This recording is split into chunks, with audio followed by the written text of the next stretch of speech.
What's the Not Your Finest Hour podcast? What is that all? I mean, I've heard stories. Not Our Finest Hour podcast. I'll have to check out one of these days when I get a minute to listen to it. I've been told it's not for everyone. Just the general reviews I hear on it. It has been getting really good reviews. And I've never personally listened to it, but I have heard it's not for everyone. I listened to the Not Our Finest Hour podcast. Just great podcast. I've really enjoyed that. I'm not endorsing anything. But what Caleb told me, he said, don't endorse anything unless you listen to it first. I do once in a while listen in, and it's a lot of fun. But I do got to be careful. It is not for everyone. Caleb Allman is always dropping nugs that it's one of the most value-added shows out there. Of course, through all the Not Our Finest Hour, you guys poking fun at so much different stuff is absolutely killer. I don't feel any oppression tonight.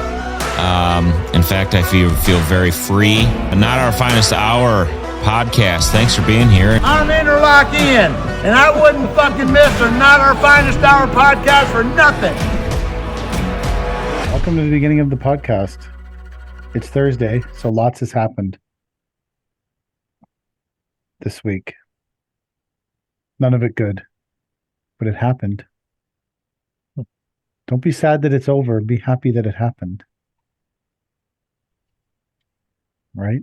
Is your employee back in action after the back in it? Well, there was some leftover dizziness on Tuesday, but Monday has been in the rest of the week. So that heat related dizziness or just I don't know. To be honest, I didn't fucking ask.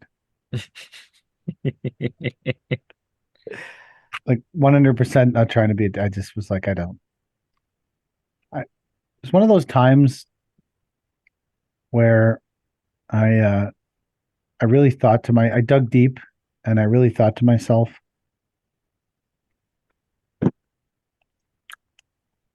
I wish I cared more about this. What's your employee?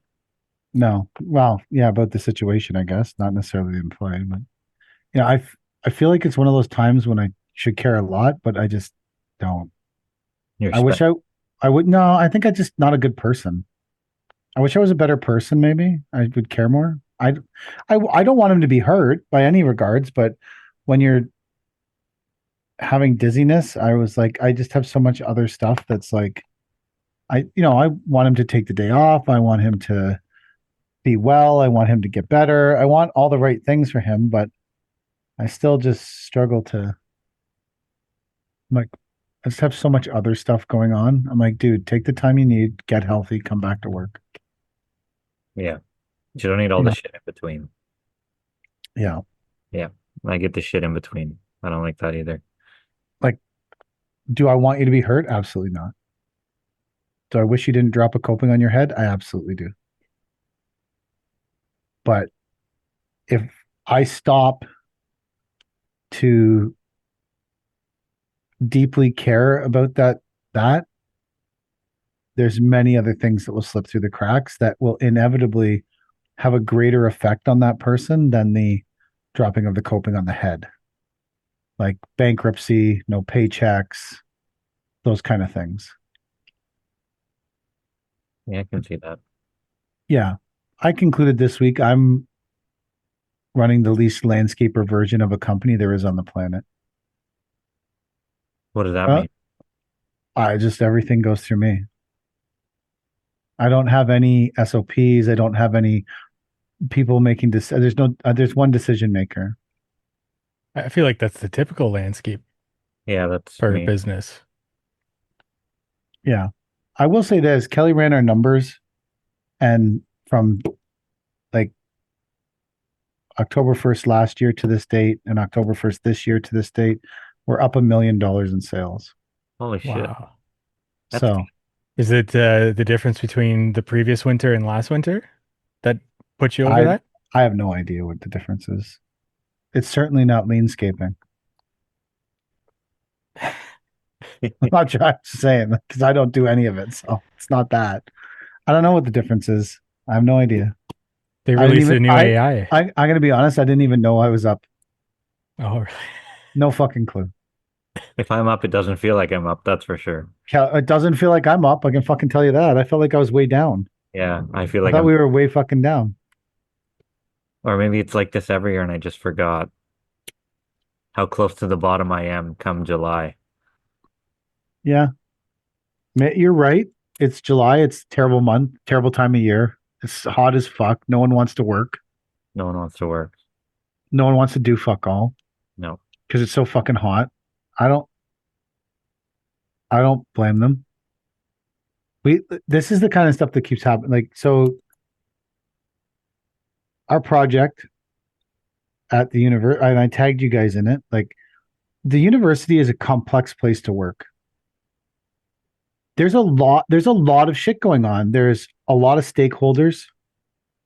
Like, every project has 10 or 15 stakeholders that are heavily involved in how the project affects them. And then there's a lot of people there who are concerned about everything. Students, non-stakeholding faculty.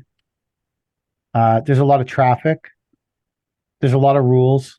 There's a lot of shit going on at the university. And I feel like, and I know like everyone I talk to there also feels like, as a whole, Paver King does a very good job of negotiating the situations that arise there and respecting the rules and respecting everything and still moving the job forward. But the other day, Monday, I got there. I started driving there, and Bill called me and said, "Oh, just be careful coming in because they got the entrance block because they're filming a movie." It's like, what? And then I got to the job site, and they weren't just filming a movie on the campus. They were filming a movie in the job site. No. No, like inside the construction fence we have up, they had set up light diffusers and all kinds of cables. Like, I'm not saying they were filming near the job site. They were filming in the fucking job site. And they had Zoom booms with cameras and mics and lights pointed down on the job site and What's your SOP for that? So I looked around and I'm like, okay, let's add the ultimate layer, because I feel like the filming of a movie is the ultimate layer of potential non-production on a landscaping job site. Yeah. Especially if it's not a movie about the job site. Like, I get people film themselves to make content and stuff, and that's probably slows down the job site, right? Like, if you have a cameraman on site filming content every day, doing interviews, doing all this shit, you're probably slowing your job site down a bit in order to gain the content, to get greater sales. It's all a thing. But what if, like, Chris Pratt is filming the terminal list in your job site? I don't know what you do. If Chris Pratt is filming the terminal list in your job site, it's not a production boost. And you know how I can say that? Because Chris Pratt was filming the fucking terminal list in our job site this week. Are you serious? Yes. So I can tell you 100% it does not make production go faster. Wow. Only to Paver King could Chris Pratt show up and start filming the terminal list in our job site. What are the chances? If someone else in the landscaping world has this much shit happen to them, like weird, crazy shit. Also on that job site, they demanded that we use thermal plastic line paint, which no one uses ever. And for whatever reason, that's what they want. But if people are going to do thermal plastic line paint, they do it on a mass scale, because I don't know shit about this, but my understanding of it is that you have to clean out all your sprayers from the regular line paint, the solvent-based line paint. You have to put heaters. It's a whole, but if you're doing like Costco's parking lot, it's worth it. But no one's doing it for 5 fucking parking spots. So Jack found cold plastic line paint. Is that the one you burn it to the ground? I don't know how you do it. I wasn't there. Maybe. So these people showed up today, but Jack's fairly certain they were high on crack.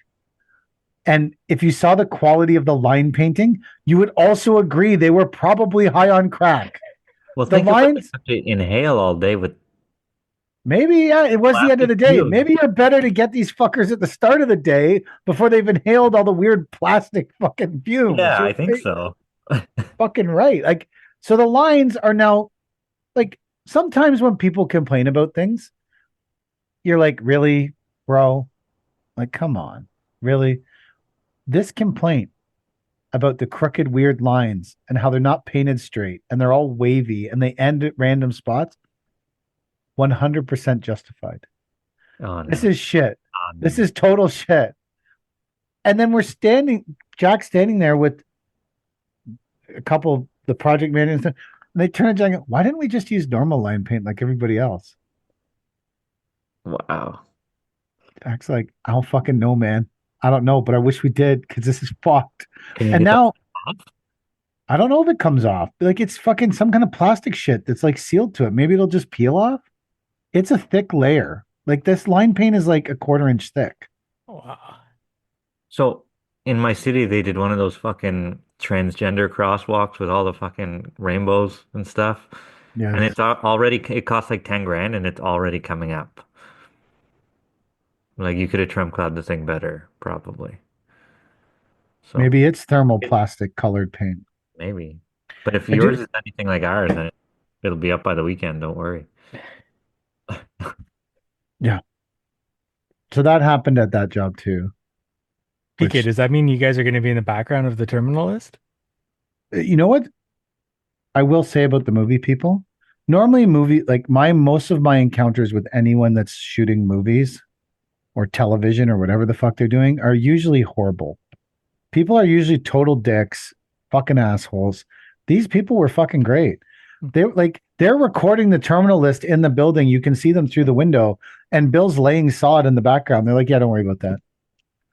And then Bill we had to like run power. I don't know what machines they were running that day. I don't remember, but they were like, yeah, we don't care about that. The microphones are so good that the microphones are trained to only pick up the actor's voice and nothing else. And then they have them hidden on the actors. Hmm. So like they don't care what you're doing anymore around movie sets. Hmm. The noise is eliminated. There's no noises. There's no like the microphones just wipe them out. And I'm like, can you imagine technology behind this shit? I'm sure they're just going to green screen us laying sod in the background. Maybe in the terminal list they wrote in a scene where they're like, landscapers laying sod. Hey, conveniently these guys are here. We better record here today. They got some sod going down. They're watering it with a fire hose. All in the background with a Humvee sitting, some crazy looking Humvee sitting there. Wow. When you sent that video, I thought that was the filming of the Paver King documentary No. coming No. soon. Coming soon. Yeah. Eric No. brought it to the top. Here's The rise and this, fall. this is great advice for Chad too. Oh, This no. is good. This is good advice. So last week, there's a thing that holds the alignment of your rear drives on your truck. And traditionally, it's part of the bushing and it's some yoke thing, or I don't know exactly. Anyways, traditionally it is welded to the frame. But for some reason on all the new trucks, they have these non-weld ones. And because it's not welded, it came loose, which fucked up the alignment on the axles, which made the tires run weird. So the truck went back to Kenworth and they said it would be a warranty issue. But then they had the truck for 4 days and they had done nothing with it because it's Kenworth, Bowmanville. And then they were trying to get the OME parts on Monday. Then they couldn't get them. Then the manager said it needed to go to, there's a whole other background to this story that's even crazier. So when it first happened, we just assumed it wasn't a warranty issue. So You got the truck without warranty on anything. No, the truck had a 1 year warranty. We didn't extend the warranty. Okay. And this is exactly why we didn't pay for the extended warranty right here. This story tells the whole story of why I would never invest in an extended warranty. If someone said you can get shot in the head or invest in an extended warranty, I'd say just kill me now, because extended warranties are such a waste of fucking money. So when when it first happened, we just assumed it wasn't a warranty thing because it's like some weird little spring thing. And springs are never expensive, right? So Christy called this like local spring shop, and the local spring shop was like, yeah, I know you guys. You brought your truck in here for bushings, then I didn't get it done fast enough, so you ripped the door open and towed it out of here and never paid me. And then started like yelling at Christy about it. I was like, that never happened, man. Like 3 years ago, we brought a truck there. They did the bushings. I waited for it. They did a great job. I paid them and I left. Last year, when Cody's truck got impounded on the side of the 400 for the cracked leaf spring, she called this shop and said, hey, when can you do this? They said in 7 days. She said, okay. And we took it to another shop that could do it the same day because we didn't want to lose a truck for 7 days, but those are the only 2 interactions we ever had with this place. But this guy convinced himself that we not only didn't pay him, we towed a half-finished truck out of his shop. Now, the guy is a drunk, apparently, so I don't know what was going on. Anyways, we moved on from that situation, called everywhere. Truck ended up back at Kenworth. After 5 days of it sitting there, the manager from Kenworth, who is a nice guy, called me and said, hey, like, if you don't fix this with OME parts, it will not be a warranty covered. But we can't get any OME parts for the truck. So if you want to fix it, then we could send it to get it fixed, and then I will fight with Kenworth to try and get it as a warranty issue, even though it's not fixed with OME parts, and we'll fight to get it as a warranty issue, but you might have to pay for it, so don't expect to get your money if you have to pay for it. I said, okay, how much is it to fix it? He goes, it's going to be at least $1,200. I said, bro, that truck invoice is like $2,000 to $3,000 a day.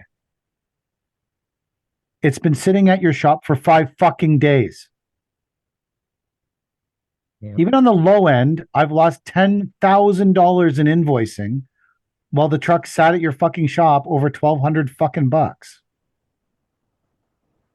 He's like, okay. And this is why I would never get an extended warranty, because this is what happens with every dealership I've ever dealt with. They just keep the trucks forever till you give up, and they don't do the warranty work. So anyways, he said, well, we can't do the bushing here because it's some weird new bushing and no one has the puller for it except one shop. There's a single shop that has the puller to fix this bushing in like all of Toronto. I'm like, okay, what shop is that? Same shop where the guy hates us. Great. And I said, okay, like, I don't know if the truck can go there, bro. Like, this guy freaked. And he's like, well, I'm going to call him and say, this is Ken, we're sending the truck. We'll take it there. I'm like, okay, but it's a noticeable vehicle. It's a black Kenworth W990 with a big pink crown on it. This isn't like some indiscriminate Mack truck or some shit, like with a numbered, anyways, whatever. Truck went there. Guy fixed it. Took like an hour, fixed it, got the truck back the next day. This is where the story of the extended warranty really comes into play. Truck gets back. Christy calls. She goes there. And then the manager says, oh, by the way, there's no way this will be covered by warranty anyways. Christy says, why not? Like, what's the issue? He said, well, if you go through the 1,000-page manual, on page 842, at the very bottom, in minuscule writing that no one can even read without a magnifying glass, it says, brand new trucks must be brought back to a Kenworth dealer and have all nuts retorqued or all warranties are void at 8,000 kilometers. So every single Kenworth truck that rolls over 8,000 kilometers without coming back to a Kenworth dealer to get every single bolt on the truck retorqued and checked immediately voids all warranties except the drivetrain. Wow. So if I was you, Chad, with your brand new Western I haven't Star, hit 8,000 kilometers yet. I would be pilfering through that, because if Kenworth is doing it, Western Star is doing it, Mack's doing it, everybody's fucking doing it. I feel like All But these you, trucks should go in for like a break-in period inspection after maybe 8,000 hours or so 8 then kilometers. Christy said, why didn't someone tell us when we bought the truck, like the salesman, hey, bring this back at 8,000 kilometers? Christy's like, I would have brought it back, got it all retorqued. I didn't even know that was a thing. And he said, well, if we told you, then we wouldn't be able to void everyone's warranty. Did they Now, say that? Yeah, basically. Not as direct as that, but that's basically what he got at. Like Kenworth hides that buried in the fucking thing so that no one can see it, but they've agreed to it and the warranties are void. They basically void out the warranty on every Kenworth truck on the planet after 8,000 kilometers. Hmm. But if you don't think that Western Star is doing that, man, you better go through that manual. well, I still have some time. I don't Well, even I know. don't, but maybe their limit is 3,000 Yeah. kilometers. Well, I don't think I'm there yet either. I'm just saying, check your manual for weird, because now we got to make an appointment for Cody's truck. Well, Cody doesn't want the new one, so whatever. Who's the floating around $300,000 truck no one drives in the yard? It's a beautiful truck. It is a nice truck. I like it. I drove it the first couple of days or first day there. Cody's had it the last 2 days. She does not like it. Why? It's too nice. I don't know. She just doesn't like it. It's just not her truck. I love ours. My God, I love ours. I Like I and it's big. Like it's a full size. It's as big as a triaxle, right? yeah, it's a shorter frame, but the cab of the truck is a Yeah, triaxle the cab. cab is Yeah, the same. Like it's you sit super high up, like you're way higher than your triaxle height. Like I was always fucking terrified to drive trucks that big, but this one, no problem. Let's go to work. it's a nice truck. Yeah, it's it's good. I'm not super sold on the Detroit transmission yet, but Well, it's I'll not a Detroit transmission. Detroit doesn't make transmissions. yes, they do. But Really? somebody else might make it for them and they badge it Detroit transmission. I've never heard of that. It's called DT transmission, Detroit transmission. Wow, never heard that that even existed. Yeah, it's a thing. So, It's not an Eaton Fuller or a Allison. no, apparently it's uh mocked up after a Volvo transmission. Like Volvo had a similar transmission or something, which is a really good transmission. So, um, I don't know. It does what I needed to do. No lack of power. It's slow to shift. Well, it has a DD13 in it, doesn't it? Yeah. Yeah, so it's probably making 505, Yeah. 515. Yeah, they say 505 or something. Yeah. Which, whatever. We don't tow with it really. It's got a full load on it. It's only 14 tons. So, Oh, it should haul ass. yeah, that's fine. It's just the transmission. We've only run it in eco mode. I guess if you put it in power mode, it would probably drive different. But I've never heard of this transmission. I didn't even know it existed. yeah, With all the trucks I look at and all the stuff that I didn't even know that existed. yeah, the thing. I know that Mack and Volvo have their own transmission. Yeah, yeah. I think it's mocked up after that or something. Everybody's trying to make all their own shit, so they don't have to buy it outsource it, right? Well, 'Cause if that's you- why it was so hard to get my truck with a Cummins in it. It was like $30,000 more. Yeah, because they don't want to. Yeah, because Detroit owns Western Star, or Western Star owns Detroit, or They want another 30 for an Allison, and it was -5 for the Detroit transmission. So I don't know. Whatever. It's in there now. Runs good so far. Knock on wood. yeah, I didn't even know. Our Christie's truck has a Packard motor in it because that's Kenworth. Packard owns Kenworth and Peterbilt, right? So interestingly, the new bin truck has a Cummins in it because when Atlas Polar orders trucks, they only order the Cummins motor because the weight of the block it's the lightest motor, so it offsets the cranes and all the shit they put on them. I could see that. Yeah. I think the Detroit was lighter than a Cummins too. Or lighter than a Cummins for some. I don't know. There was something lighter than something else. Yeah, That's the reason. so that's 500 why. pounds lighter or something. I don't know. Yeah, this motor is like 1,000 pounds or 500 pounds lighter than a PACCAR motor. So that's why all the trucks that Atlas builds come with Cummins, because it offsets the front axle weight when they put the cranes on them. Because they obviously do a shit ton of cranes too. I will say one thing. Our in order to drive this truck, you have to slam the door violently. Like it won't come out of park unless you slam the door hard. Christie's truck used to do that when we first got it because the seals on them are so tight that it put the air pushes them out. Maybe Probably if you put the window down and closed it, maybe you wouldn't have to slam it as hard. I haven't tried. I don't think I've tried that. But yeah, like you have to fucking slam that door to I, get them out of I park. that's why remember the battery died on ours? Yeah. Yeah, yeah. That's why, because like even on the new one now, I slam it hard because I'm not leaving the fucking window down in it.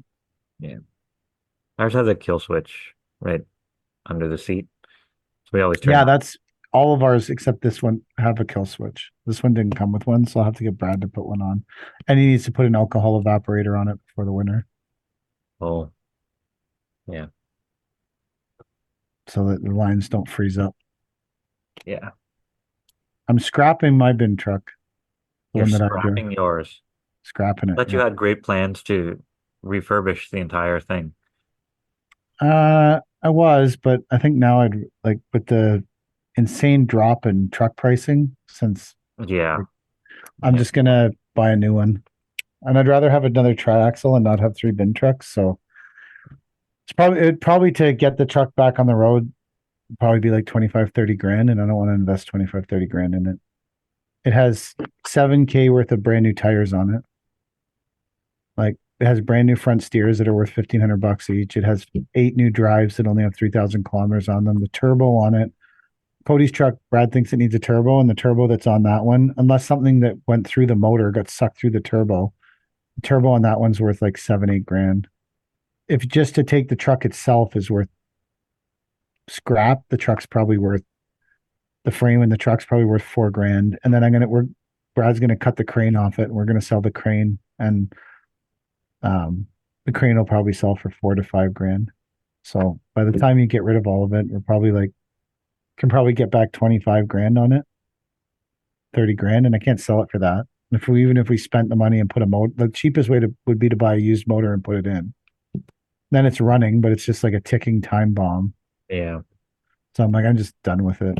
It was a good truck. We made a lot of money with it, but sometimes it's just time for things to. I'm done with old shit. Not buying old shit anymore. I bought a 2008 Toyota Tundra this week. Really? A Tundra? Yeah, it's fucking sick. Cool. It was well, I only need 1500s, right? I don't need 2500s. So Yeah. it's one owner from brand new. I read the Carfax. It's been rust proofed every 2 years. It oil changes all at Clarington Toyota. Truck's like in mint shape. It's got 315K on it. Toyotas are probably good for 800,000. Yeah. Like truck was $8,500 and it's on the road, ready to go to work, ready to go to the job site. I'd say that's a better buy than your Chevy, that black Chevy you bought. I think the Toyota's a better truck. I agree with you. Yeah, I think Toyota's a better truck. So I've never driven a Toyota pickup. The 2008 Toyota pickup is really nice. I was like, this is really fucking nice inside, and this is a 2008. Can you imagine how nice a new one is? I think they look the same, actually. No, they have a new body style, but they did look the same for like ever. Yeah. Yeah. Yeah. So good for you. Yeah, that one's gonna have 8 more to buy. So we have.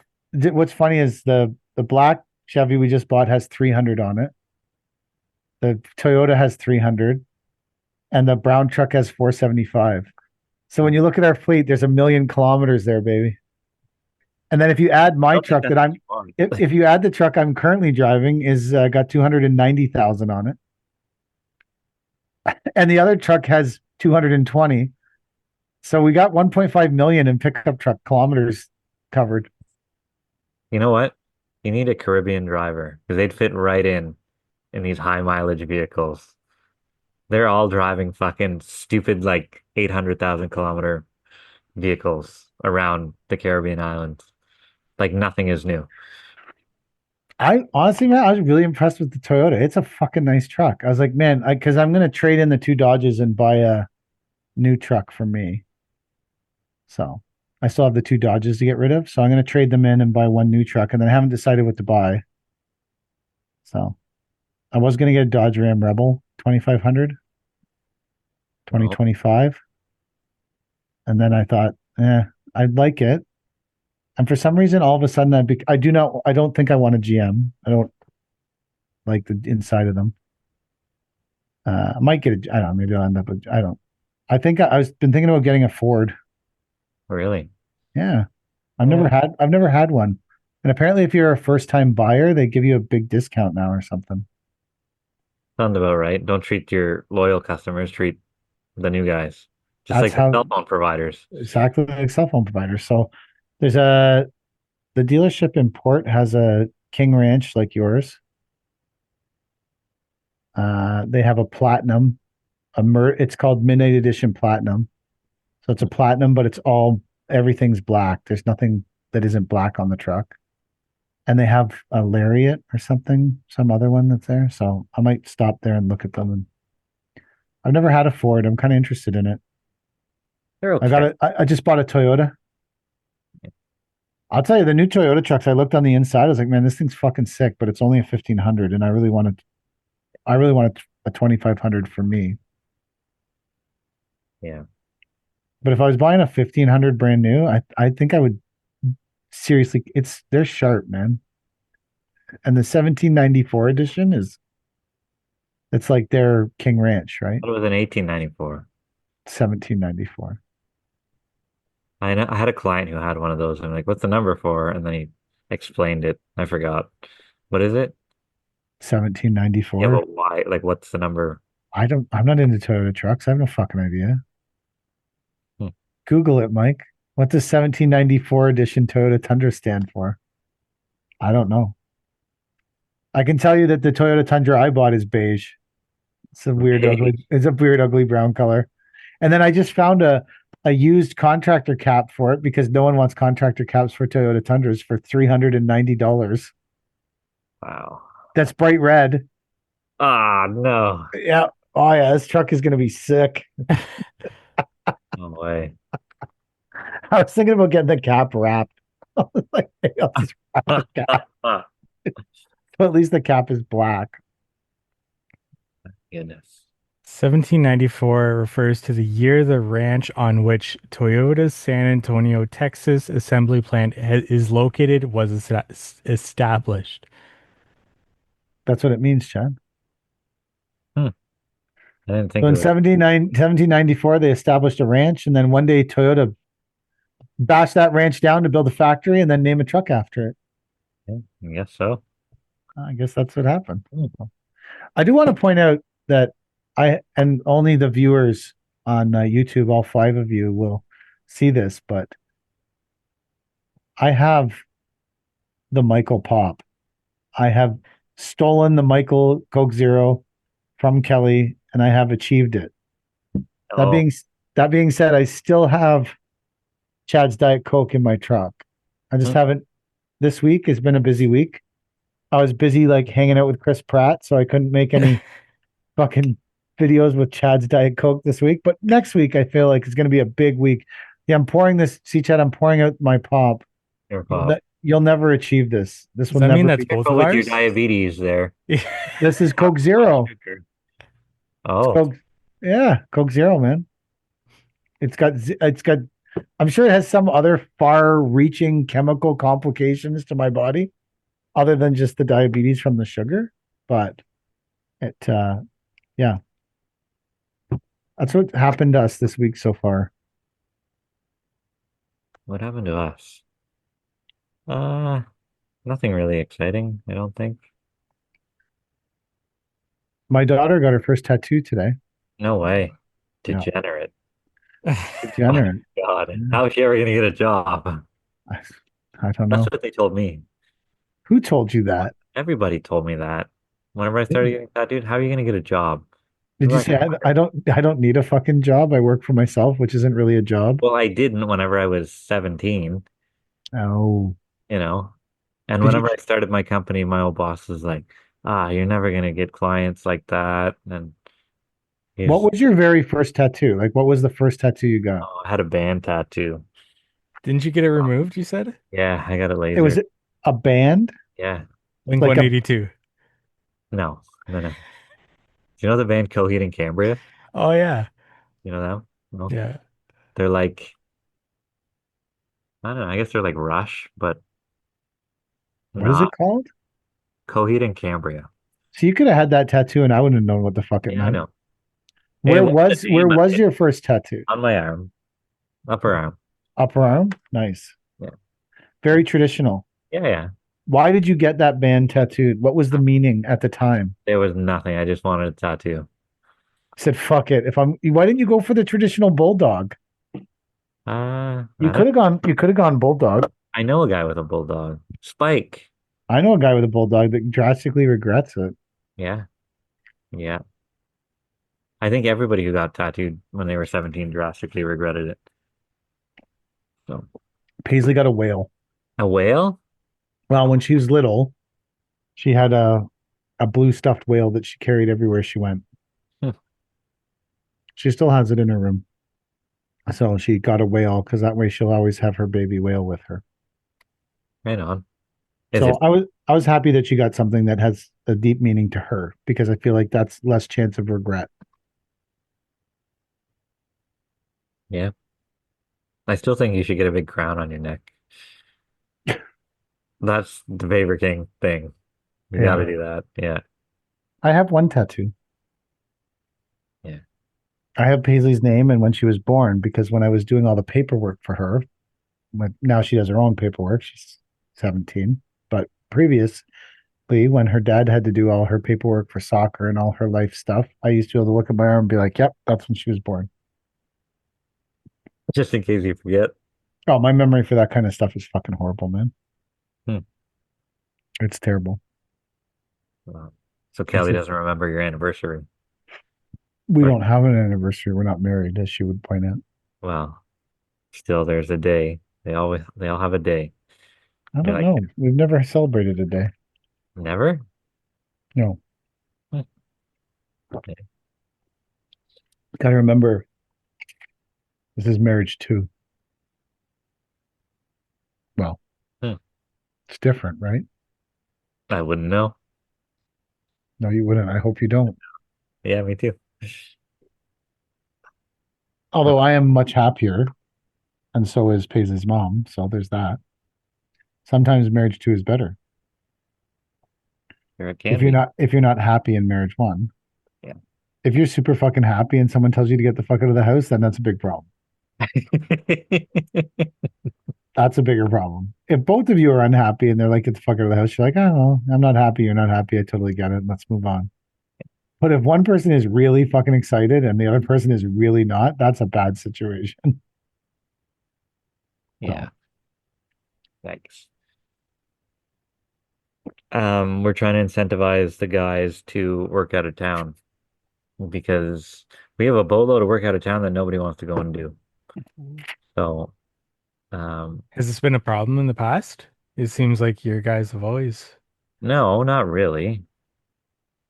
But it all just sort of crept up on us this year, and now there's months upon months of work out of town, and everybody's sort of half in on it, you know? Hmm. So trying to incentivize them to go out of town. So we wrote an SOP about it, on it, Ooh. about it. Um, so now, on top of their wages, they get $69 a day, which is pretty normal for food.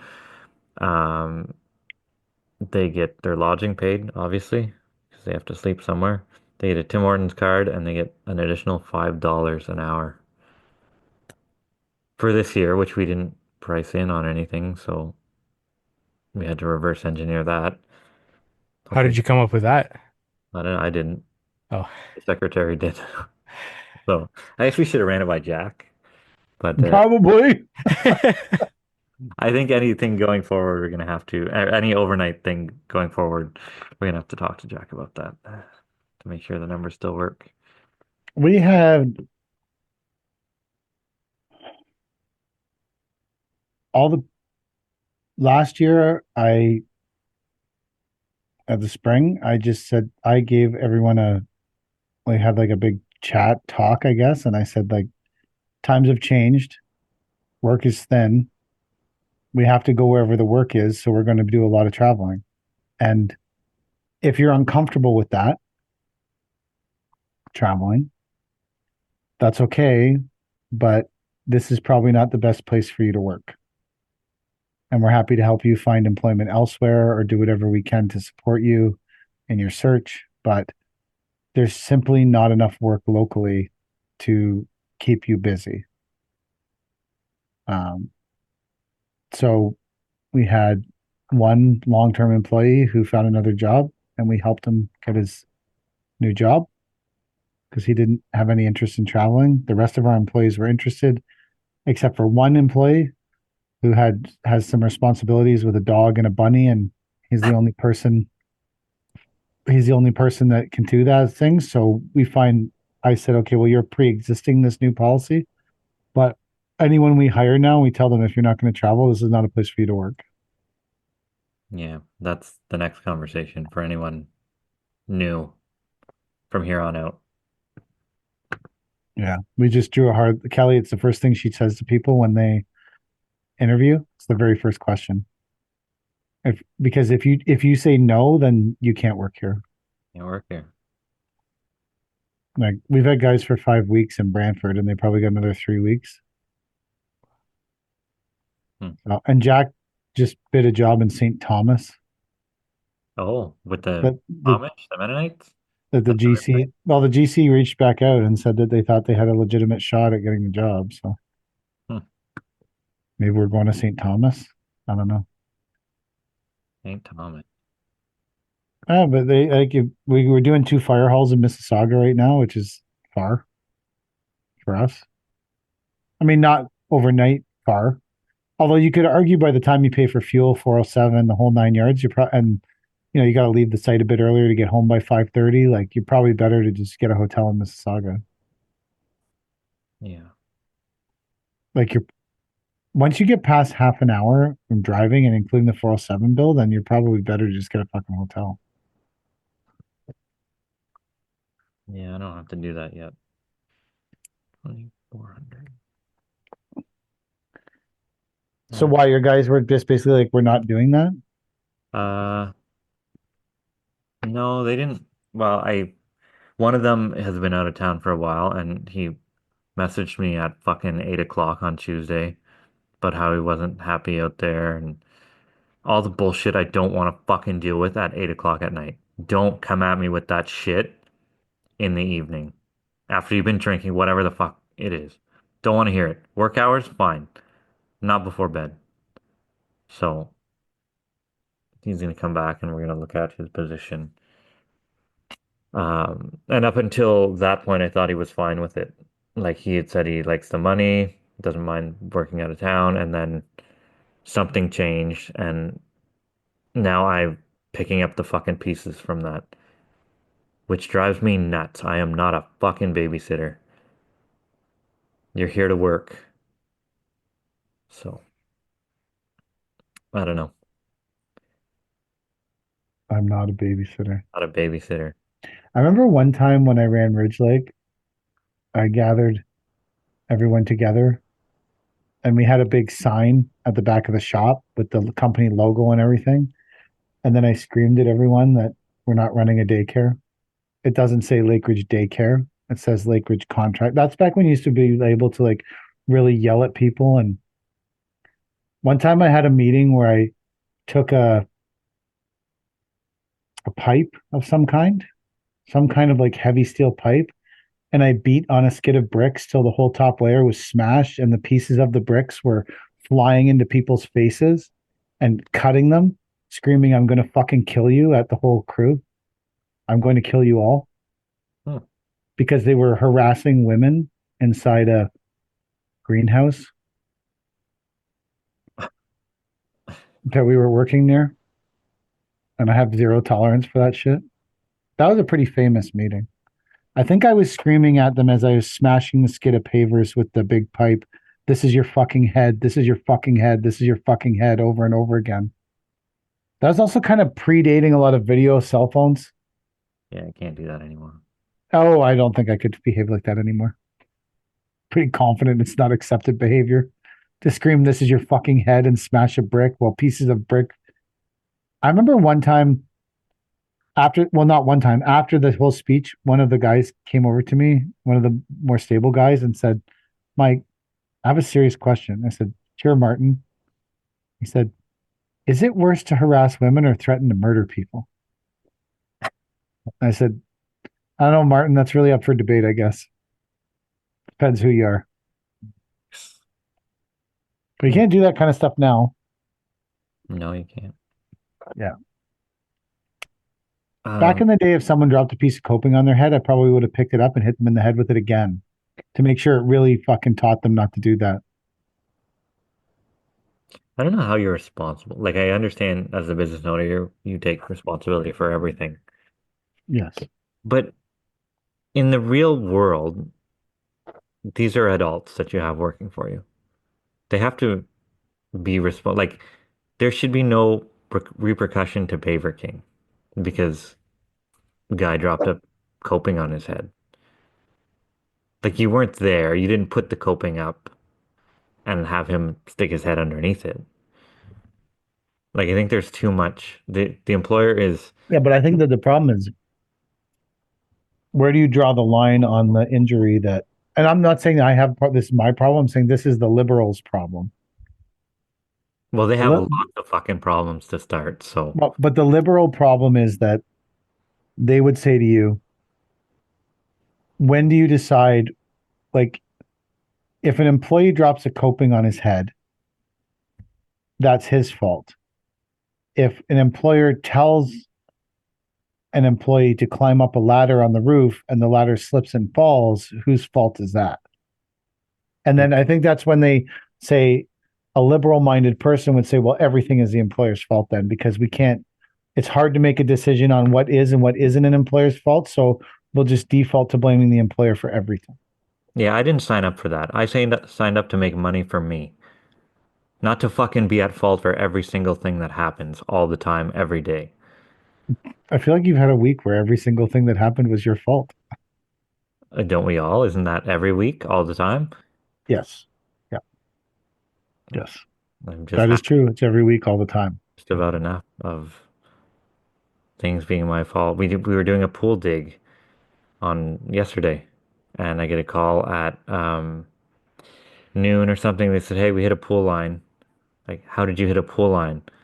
The homeowner specifically told me that all the pool lines were buried 4 feet down, and he would be surprised if anybody could ever hit them. They're like, no, they're less than 12 inches down from the coping. Okay, call someone to fix the line. Make sure the client knows that he lied about how deep they were. But then again, it's my fault because we hit it, right? So were you digging around the pool or digging the pool? Digging around the pool. Okay, because you said we were doing a pool dig. I thought maybe you were digging a pool, and I'm like, there's already lines in the ground. No. What the fuck? No. How many pools are here? We're digging a pool beside another fucking pool? Let's pre-install the lines and then come back and dig the pool later. Yeah. No, but like that's not our fault. Like, how could that be our fault? I don't know. It's not necessarily your fault. You just accept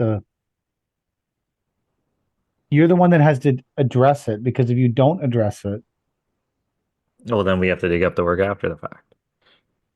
If you don't address it, no one will, and then the project doesn't move forward, and then you don't make any money. So in that situation, you dig up the pool line and you say, okay, the potential you could do is to call the homeowner, shut the job down, call the homeowner, say, hey, when this line's fixed that you told me that's 4 feet in the ground, that's not, call me and I'll come back and I'll keep working. Because this is your fault for telling me the line was 4 feet down and it's not. And the homeowner may acknowledge you and say, yes, Chad, this is my fault. I thought the line was 4 feet down. It's not. So it's not your fault. The problem is in getting someone in taking the time to get someone to admit it's their fault and they need to deal with it. You've just vaporized more money. This is like me and Kenworth. Yeah. It's cheaper for me to pay $1,200 than to wait for any kind of warranty work from anyone that ever sells a truck that I've encountered. Yeah. No, Because I agree. We eat shit on a lot of stuff just because it's convenient. you want to move it forward. The grade of the pool was supposed to be 6 to 8 inches lower than it is, but the pool guy said we can't dig any deeper. I don't know what the fuck that means. We can't dig any deeper. So now the pool is a foot above the window wells, and they all need window wells, like boxes built around the window wells, right? So who pays for that? Are you paying for it? Paper? Well, someone has to. Did you tell the homeowner you have to do this now? Yeah. Like, oh, that's as deep as they could go. What do you mean that's as deep as they could go? We didn't hit bedrock. We're in Cornwall. That's Who as the deep. fuck decided this is as deep as we can go? Did Like you you're just lucky if you're inherit 8 this inches pool? up the fence. Like, Did you just inherit this pool? yeah, Or was this a planned project where you knew someone was putting a pool in and I they knew can someone was putting a pool in. I wasn't part of that plan. When I quoted the landscape, I said, make sure that I'm here to set grade for the pool. Phone call never came. Next call, the pool's in. Of course it is. Of course it is. They just have to come back and put the coping on. Okay, whatever. Now, on one side, we're 3 feet away from the fence, and we are good 8 to 10 inches up on the fence. Like your clear gravel is being retained by the fence. Oh, don't worry, I'm changing the fence. That solves the fucking problem. it's still a fence, bro. A retaining fence, great. Like we're gonna have a new retaining fence panel here. It's a good old fashioned retaining fence. Yeah, yeah. I don't know. And JP's like, "What do I do here?" I said, "Build interlock here." He's like, "But we can't." I said, "But we're going to, because I'm not putting a fucking wall here. It's not in the price. I'm already building 3 window wells for free." So did the homeowner expect you to build those window wells for free? I don't know. I didn't get into it. I just said we're gonna put a cap. We're gonna put one course and then a cap over top of it. But I said, but if someone's not careful, they're gonna eat shit and fall into these window wells because now they're below grade. And he's like, oh fuck them. I got good insurance. Okay, great. Okay, whatever. Let's build. You know what the best part about the window wells will be? You'll pick some material and build them just because you're like, fuck it, I just need to build these window wells for free. And then the homeowner's gonna bitch about the window wells and be like, I don't like the way these window wells look. Listen, ass, you There's no could other have way made to them go. put the fucking pool down, and you wouldn't have this shit anyways. No, they're great, very nice clients, and a lot of the shit is just shit that you get fucked in doing landscape, right? Like the pool guy comes in and makes a mess, and you got to clean it up. And they pulled out more sod than they were supposed to, and now you got to clean it up. And there's just all these little problems. Like I got to start putting a contingency for other people's fuck ups. Hmm, that's fair. You know, like there's got to be $1,000 in there. Other people's fuck ups. There should be. I'm writing an SOP right here. $2,000 allotted for working on a pool who we don't know who the installer is. Because there's going to be shit that goes wrong. In Cornwall, though, how many pool installers are there? Do you These not guys know? aren't even from Cornwall. I've installed 2 landscapes this year from pool guys that are both of them are from Quebec. They're not local pool installers. Why are people hiring them from Quebec? Are they cheaper? Yeah. We don't have a concrete pool guy in Cornwall either. Well, this is a concrete pool. Well, no, it's steel wall, but then concrete inside of it. So I don't know what you call that. It's steel wall vinyl. Yeah, with the concrete. Yeah, the floor of every steel wall pool is Yeah, but the concrete. walls are concrete too. The walls are concrete? Really? As far as I know. Wait, that makes sense? No. I don't know. I don't know. I like a fiberglass pool, but yeah. Steel side pools always have a cement floor. Mm. Yeah. I don't remember what it looked like before. I don't know. You don't remember what it looked like before? I don't I just look at the top of the pool. Is it level? Is this gonna work? Is it 8 inches too high? Yes, it is. Mm. So We can't dig any deeper. we can't dig it. What the fuck does that mean? No, that's as deep as we dig, man. Rarely in my career, however, said we can't dig any deeper. I've never heard of someone. That's like I'm not near my boots. Yeah. I can't dig deeper. This is the maximum amount of digging I can do. Like I'm basically shut down today for digging. There's no more digging to be had. I'm going home. The pool is, I don't give a fuck about grade or your window wells or your house or burying your fence. There's no way I can possibly dig deeper.